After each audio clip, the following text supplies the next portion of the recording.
Evangelho, segunda-feira da 29ª semana do Tempo Comum. Hoje, memória de Santo Inácio de Antioquia, bispo e mártir. O Senhor esteja convosco, Ele está no meio de nós. Proclamação do Evangelho de Jesus Cristo segundo São Lucas. Glória a vós, Senhor. Naquele tempo, alguém do meio da multidão disse a Jesus: Mestre, dize ao meu irmão que reparta a herança comigo. Jesus respondeu: Homem, quem me encarregou de julgar ou de dividir vossos bens? E disse-lhes: Atenção, tomai cuidado contra todo tipo de ganância, porque mesmo que alguém tenha muitas coisas, a vida de um homem não consiste na abundância dos bens. E contou-lhes uma parábola. A terra de um homem rico deu uma grande colheita. Ele pensava consigo mesmo: o que vou fazer? Não tenho onde guardar minha colheita. Então resolveu: já sei o que vou fazer. Vou derrubar meus celeiros e construir maiores. Neles vou guardar todo o meu trigo, junto com os meus bens. Então poderei dizer a mim mesmo: meu caro, tu tens uma boa reserva para muitos anos. Descansa, come, bebe e aproveita. Mas Deus lhe disse: louco, ainda nesta noite pedirão de volta a tua vida. E para quem ficará o que tu acumulaste? Assim acontece com quem ajunta tesouros para si mesmo, mas não é rico diante de Deus. Palavra da salvação. Glória a vós, Senhor. Segunda-feira da 29ª semana do Tempo Comum. Hoje, memória de Santo Inácio de Antioquia, bispo e mártir. Em nome do Pai, do Filho e do Espírito Santo. Amém.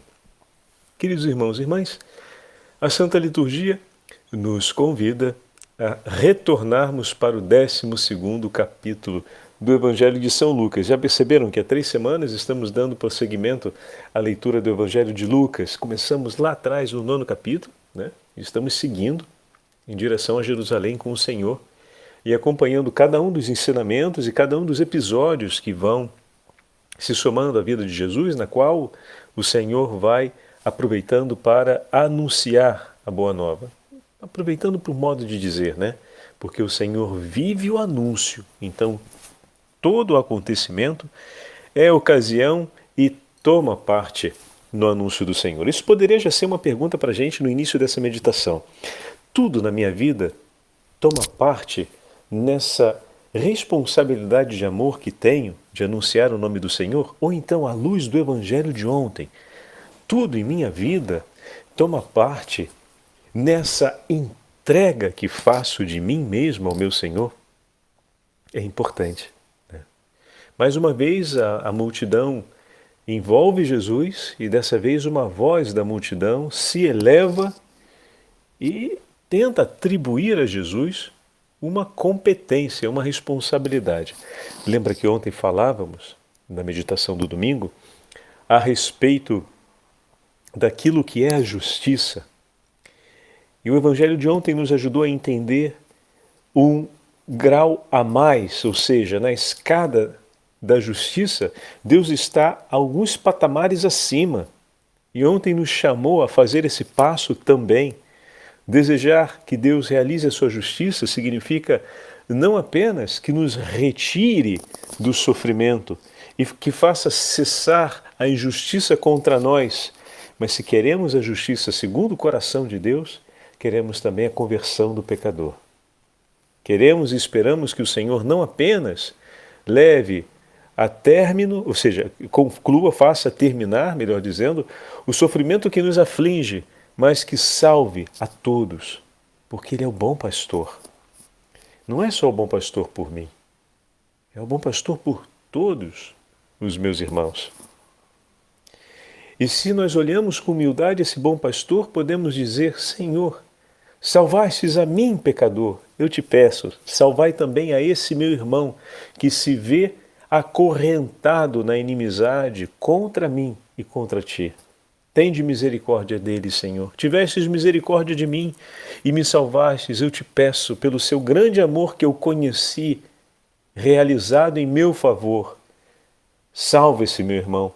Realiza essa obra de conversão, arranca, Senhor, ele desse caminho de inimizade. Ele que acolheu todas as insinuações e que abraçou tantas coisas que não vieram de ti, e hoje o seu coração se encontra na aliança com os inimigos de Deus. Arranca o Senhor de lá e realiza a sua justiça plenamente. Mas eis que no meio da multidão, alguém se levanta e pede para Jesus fazer justiça. Perceberam que interessante, né? Estávamos no 18º capítulo, hoje estamos no 12º, mas os temas se esbarram. Senhor, faz justiça, ou seja, diz para o meu irmão, né, que ele reparta comigo a herança. Jesus deveria realizar aqui um ato de responsabilidade em relação à justiça das duas partes entre os irmãos. Bom, o Senhor não foi estabelecido como juiz ou árbitro para a partilha deles.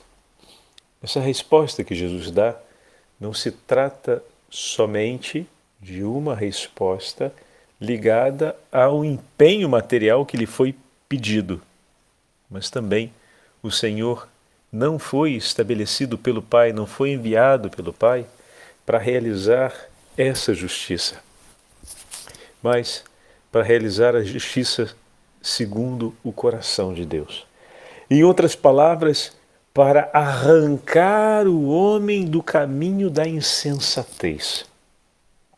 E a parábola que se segue é muito significativa quanto a isso. É insensatez para o coração do homem amar as coisas desse mundo, amar aquilo que não tem valor para a nossa eternidade. Se queremos olhar em paralelo a ontem para entendermos ainda mais esse texto, é insensatez amar aquilo que não nos foi entregue por Deus, como ontem. O juiz iníquo da parábola, vocês se recordam, não temia Deus, portanto não o amava. Não temia aquela mulher, tampouco a amava, aquela simples viúva que pedia justiça. Mas ele amava muito a ele mesmo, a ponto de realizar aquele ato em favor daquela mulher para preservar a si próprio de um mal-estar a mais. Amava tanto a si que ele era o centro da sua própria vida.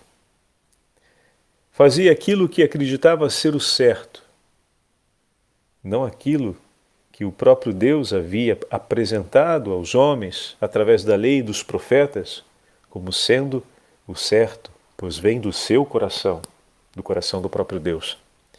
E é a proposta de Deus para que se restabeleça a aliança. Por isso as prescrições da lei e os mandamentos foram entregues a fim de que o homem pudesse buscar aquilo que é certo para a sua vida. Certo em que sentido? Que o leva na direção certa da sua existência. Entretanto, aquele homem não quis Deus falando no seu ouvido, tampouco no seu coração. Não quis também que nenhuma outra pessoa ao seu lado pudesse ter na sua vida algum tipo de prioridade. E dessa forma ele escolheu viver, de uma forma insensata. Porque a sua vida lhe foi entregue por um outro, o que significa dizer que ela pertence a um outro que tem o poder sobre ela de decidir quando começa e quando termina. E com esse não se estabelece, o único que pode fazer perecer a alma em eterno, né? Não temei aquele que tira a vida, ou seja, aquele que faz, que pode tirar a nossa vida, que pode nos matar, mas temei aquele que pode lançar a nossa alma na geena. Ou seja, Deus onipotente tem um poder sobre nós. E o temor a Ele é justo e necessário. Nossa vida nos foi entregue por Ele. Ele é o Deus que escolheu Israel e a cada um de nós no seu infinito amor. Não olhou para nós, vamos dizer assim, me entendam, né?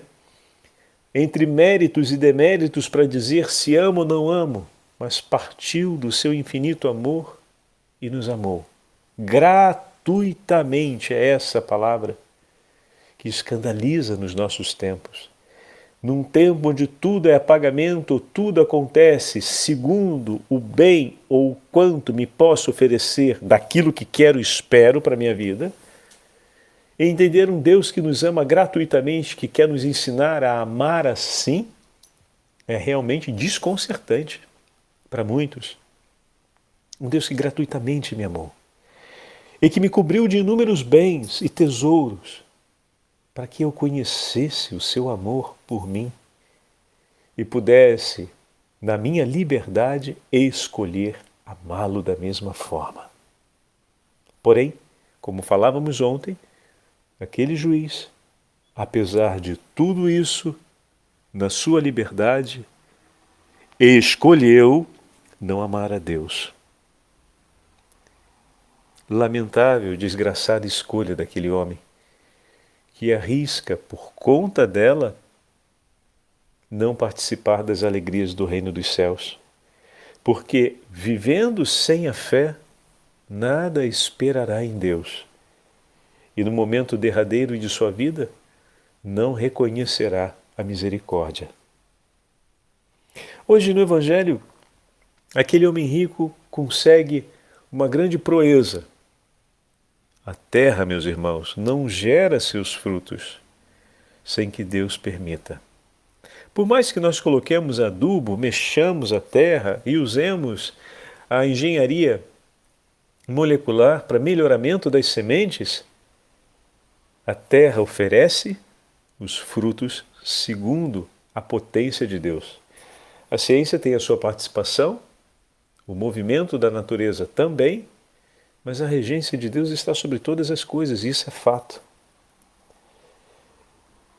Entretanto, houve uma grande colheita, uma grande produção. Era hora de poder dizer, bendito seja Deus por isso. Eu te agradeço, Senhor, por tão grandes dons, pois abençoastes esse tempo. E tudo andou bem, se queremos atualizar para os nossos tempos, desde a engenharia sobre o desenvolvimento das sementes até a preparação da terra de maneira equilibrada e até o exercício, ou melhor, o acompanhamento de todos os fatores climáticos e o controle desses fatores dentro do que era possível e, enfim, temos uma superprodução. Bendito seja Deus porque tudo andou certo, porque tudo caminhou bem, sem intercorrências. A mão de Deus nos acompanhou, porque, meu amigo, se a mão de Deus não está, vai acontecer problema em cima de problema. E muitas vezes o Senhor até permite que isso aconteça, para que a gente possa perceber a potência do seu amor no fazer nova e transformar todas as coisas. Mas andou tudo bem, não foi força do acaso, nem foi excelência da habilidade e da proeza e destreza pessoal dos participantes. Tudo isso está junto, mas a potência da vontade de Deus é soberana sobre tudo. Entretanto, aquele homem rico olha tudo o que tem nas mãos e diz, e pensa nele, o que hei de fazer? Não tenho onde guardar minha colheita. Seu olhar não vai a nenhum outro lugar senão ele próprio. Tantas soluções nós poderíamos falar sobre isso, né? Ele poderia doar, ele poderia ter feito tantas coisas.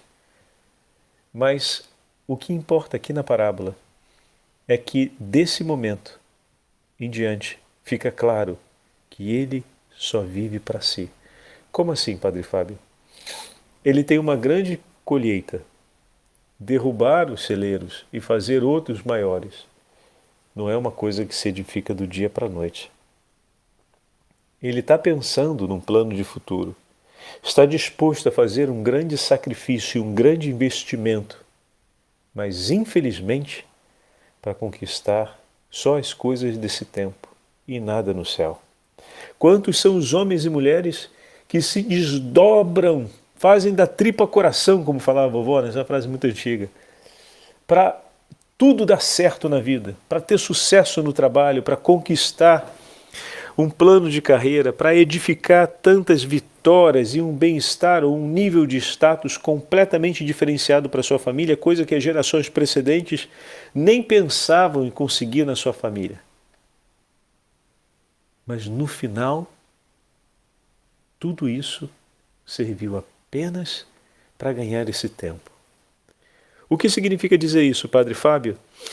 Significa que tudo aquilo que era importante para pensar a vida eterna, durante esse tempo ficou suspenso. Não teve espaço, porque olhava de tal forma para si, para a conquista da própria vida, para si mesmo, que não teve tempo e espaço para Deus e para as coisas de Deus, falando em um português mais claro. Deus não teve lugar e as coisas de Deus não tiveram lugar na sua vida. E o pouco lugar que apareceu na história da vida talvez tenha sido apenas na espera que Deus fizesse justiça, que Deus fizesse por onde em favor dele mesmo. Faz justiça, Senhor, entre eu e meu irmão. Manda ele me entregar o que me deve.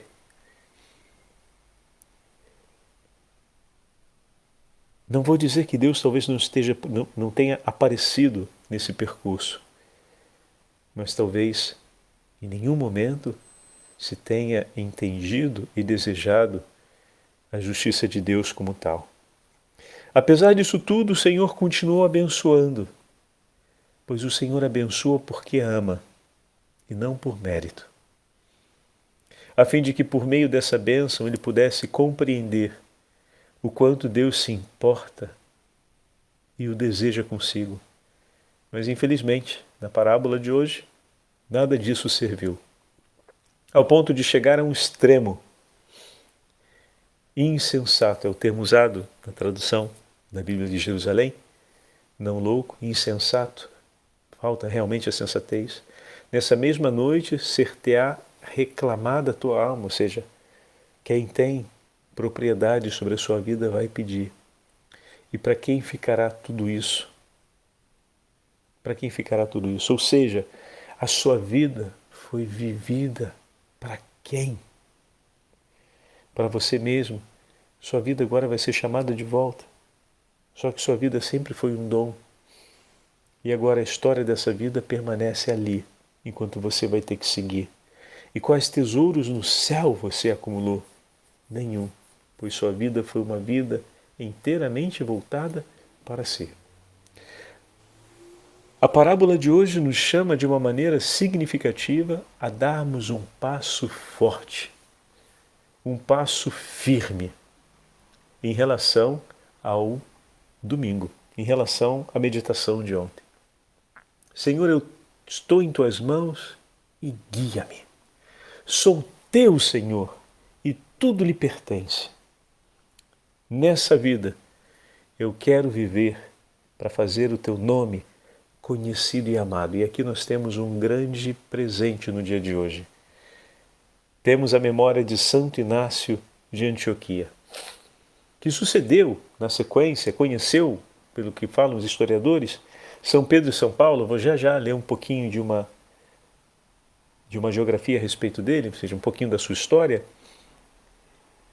E a coisa que eu queria chamar a atenção é que quando ele é preso, no período de Trajano, na cidade de Antioquia, na Síria, e é levado para Roma, então essa viagem não é uma viagem rápida, é uma viagem que demorou muito tempo, e ele era um preso em situação especial, de maneira que ele ficava numa residência, ele tinha um grau de liberdade, até finalmente chegar às Correias, como foi quando foi levado para a sua execução.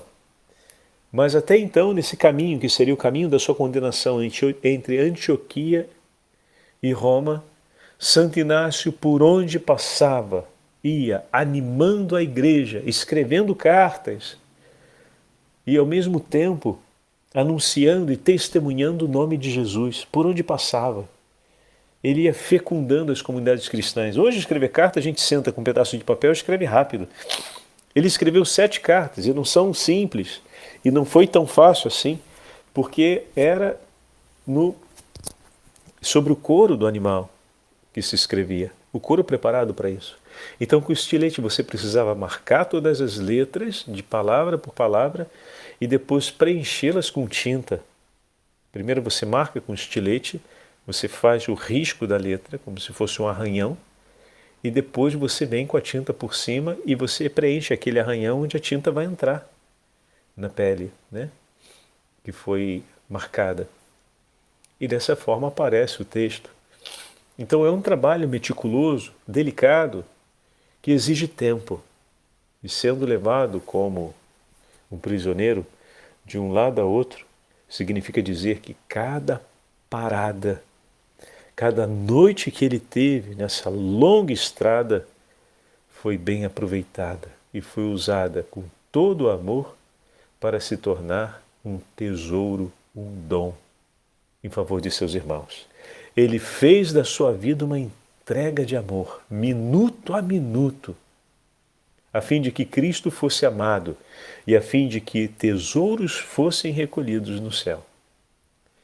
Ele ia deixando Jesus por onde passava, de maneira que muitos outros pudessem seguir os seus passos.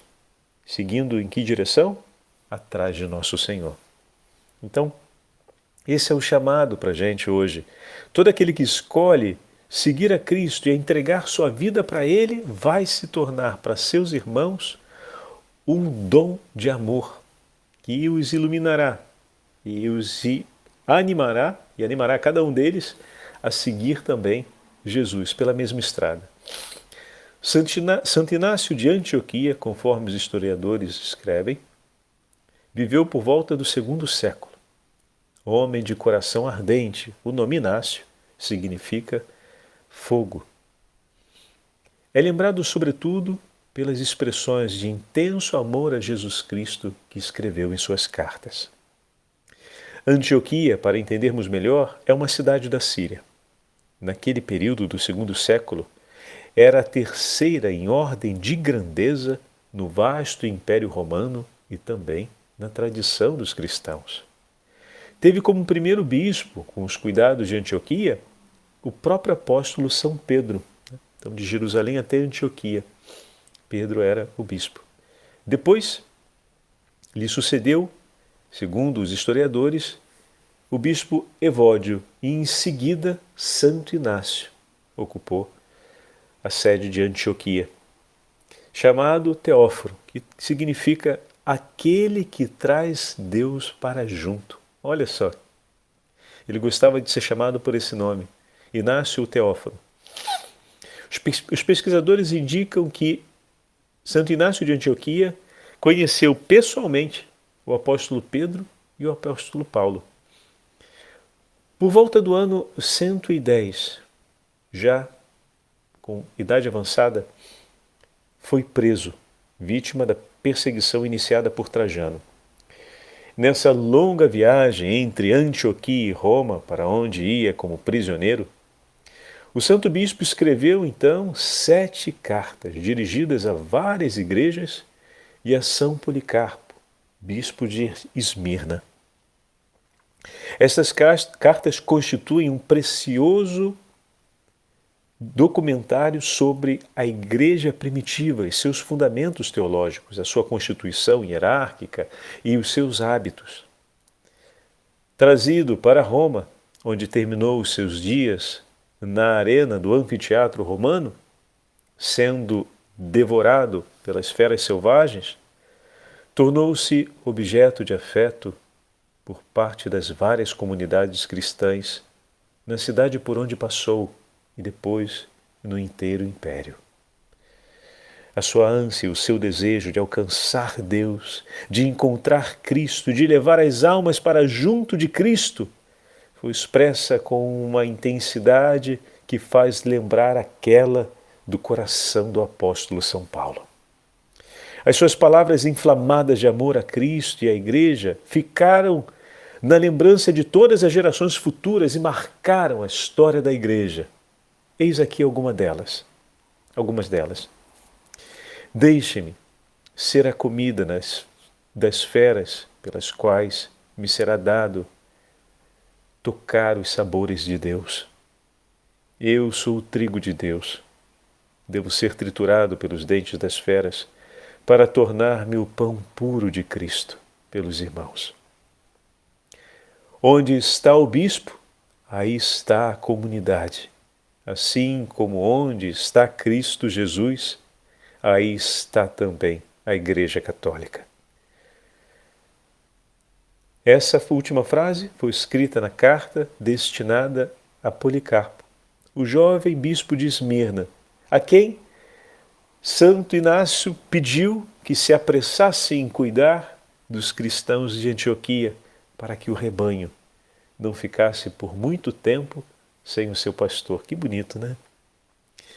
Os cristãos de Antioquia veneravam, desde a antiguidade, o seu sepulcro nas portas da cidade. Já no século IV celebravam sua memória, no dia 17 de outubro, dia adotado agora pelo novo calendário.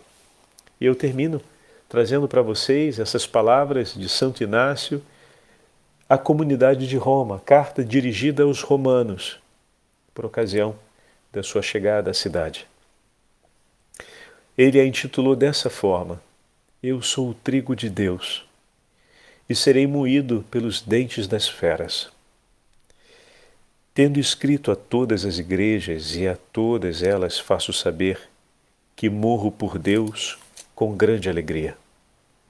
Desde que vós não me impeçais disso, suplico-vos, não demonstreis por mim uma benevolência inoportuna, deixai-me ser alimento das feras, por elas pode-se alcançar a Deus.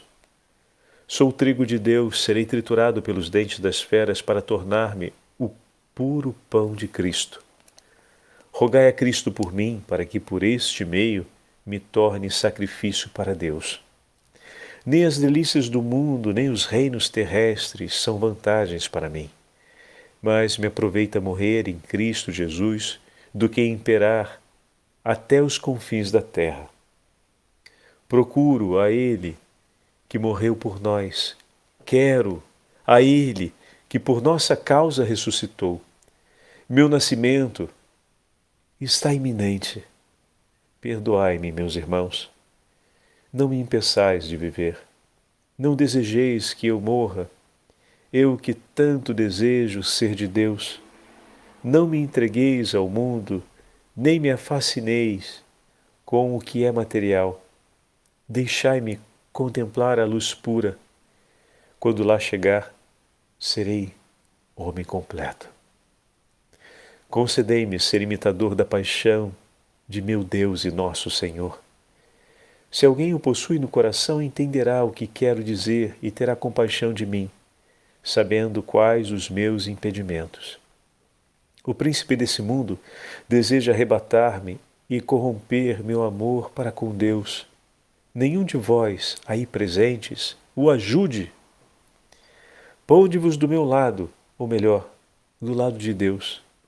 Não podeis dizer o nome de Jesus Cristo, enquanto cobiçais o mundo. Que a inveja não more em vós. Mesmo que eu em pessoa vos rogue, no meio da minha agonia, não me acrediteis, crede antes no que vos escrevo agora, desejando morrer. Meu amor está crucificado. A matéria não me inflama mais, porque uma água viva e murmurante dentro de mim me diz em segredo: vem para o Pai. Não sinto prazer com o alimento corruptível, nem com os prazeres deste mundo. Eu quero o pão de Deus, a carne de Jesus Cristo, que nasceu da linhagem de Davi. Eu quero a bebida, o seu sangue, que é a caridade incorruptível. Não quero mais viver segundo os homens neste tempo. Isto acontecerá se vós quiserdes. Rogo-vos que o queirais para alcançardes também vós a misericórdia. Com poucas palavras, dirijo-me a vós. Acreditai em mim. Jesus Cristo vos manifestará que digo a verdade. Ele, a boca verdadeira pelo qual o Pai verdadeiramente falou. Pedi vós por mim, para que o consiga. Não por motivos carnais, mas segundo a vontade de Deus vos escrevi. Se for martirizado, vós me quisestes bem. Se rejeitado, vós me odiastes. Essas palavras foram escritas, a gente pode, ouvindo, pensar que são um pouco estranhas, mas é porque existia uma forte tendência da comunidade cristã a subverter as autoridades locais para pouparem a vida de Santo Inácio. e dele não ser levado ao martírio. Naquele momento existia essa possibilidade de, com talvez alguns recursos materiais, comprar, digamos assim, o não sacrifício de Santo Inácio, que ele fosse poupado. Mas Santo Inácio pede que eles permaneçam na verdade e não façam isso, porque além de ser um mal contra eles, seria uma desgraça contra a sua própria vida, pois ele, se estava sendo trazido até ali pelas mãos de Cristo, queria permanecer nas mãos do Senhor e não queria ser livrado por mãos que inadequadamente se colocariam para intervir. Deixa que o Senhor siga a história, que triunfe a verdade e que triunfe o sacrifício de sua vida no amor a Cristo Jesus. Essa foi o seu pedido à comunidade de Roma. E assim o Senhor concedeu. Os cristãos o acompanharam até o último minuto. Inácio entregou sua vida, testemunhando o seu amor a Cristo, e esse testemunho ecoou nos séculos. O Senhor esteja convosco, Ele está no meio de nós. Pela intercessão de Santo Inácio de Antioquia e da Beatíssima Virgem Maria, Rainha dos Mártires, abençoe-vos o Deus Todo-Poderoso, Pai, Filho e Espírito Santo. Amém.